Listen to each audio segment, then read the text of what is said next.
Hello student, আমি Swapna. ABC coaching সেন্টারে তোমাদের সকলকে স্বাগত। আজ আমরা শুরু করতে চলেছি ষষ্ঠ শ্রেণীর ভূগোল বিষয়ে রায় মার্টিনের দ্বিতীয় পর্যায়ক্রমিক মূল্যায়ন 2026-এর 8 নম্বর সেটটি।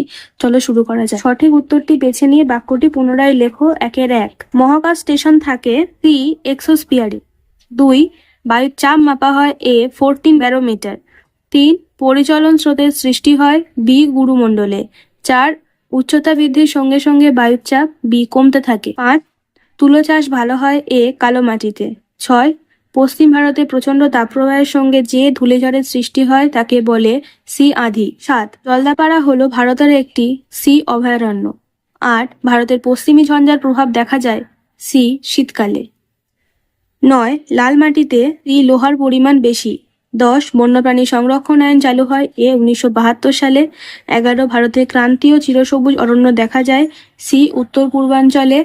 12 উচ্চ রক্তচাপ কমাতে ব্যবহৃত হয় বি সর্পগন্ধা।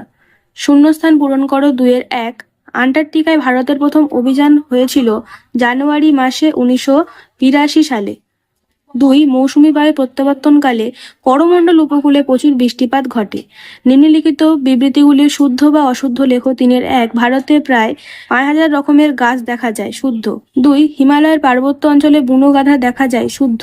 বাম দিকের সঙ্গে ডান দিকের সঠিক উত্তরটি মিলিয়ে লেখো। 4-1 শীতলতম স্থান সি ভস্টক। 2 কুইনাইন ডি মংপু। 3 গির অরণ্য গুজরাট। 4 বৃষ্টিবহুল স্থান বি মৌসিনরাম। নিম্নলিখিত প্রশ্নগুলির সংক্ষিপ্ত উত্তর দাও। 5-1 আবহাওয়া ও জলবায়ু দুটি পার্থক্য লেখো। পেজ নম্বর 45। এখান থেকে এতটা। 2 হিমমণ্ডল কাকে বলে? পেজ নম্বর 52। এখান থেকে এতটা হিমমণ্ডল। 3 খাদার ও ভাঙার বলতে কি বোঝো? পেজ নম্বর 84। এখান থেকে এতটা খাদার, ফের এখান থেকে এতটা ভাঙা। 4 মরু অঞ্চলের মাটির বৈশিষ্ট্য লেখো। 1 2 3 এতটা। নিম্নলিখিত প্রশ্নগুলির ব্যাখ্যামূলক উত্তর দাও। 6-1 আন্টার্কটিকার জীবজগৎ সম্পর্কে আলোচনা করো। পেজ নম্বর 41। এখান থেকে এতটা। 2 মৌসুমী জলবায়ুর বৈশিষ্ট্য লেখো। পেজ নম্বর 81।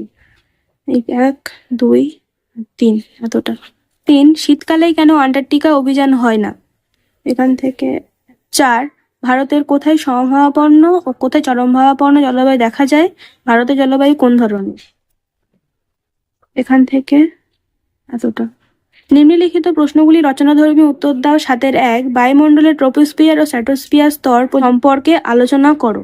পেজ নম্বর 31। ট্রপোস্ফিয়ার এখান থেকে এতটা আর স্ট্র্যাটোস্ফিয়ার এখান থেকে এতটা। 2 জলচক্র কি ও বর্ণনা করো। পেজ নম্বর 34। এখান থেকে এতটা লেখা আর এইটা আঁকা পেন্সিলে। 3 বিশ্ব উষ্ণায়নের কারণ ও ফলাফল সম্পর্কে আলোচনা করো। পেজ নম্বর 38। এখান থেকে এতটা অবধি।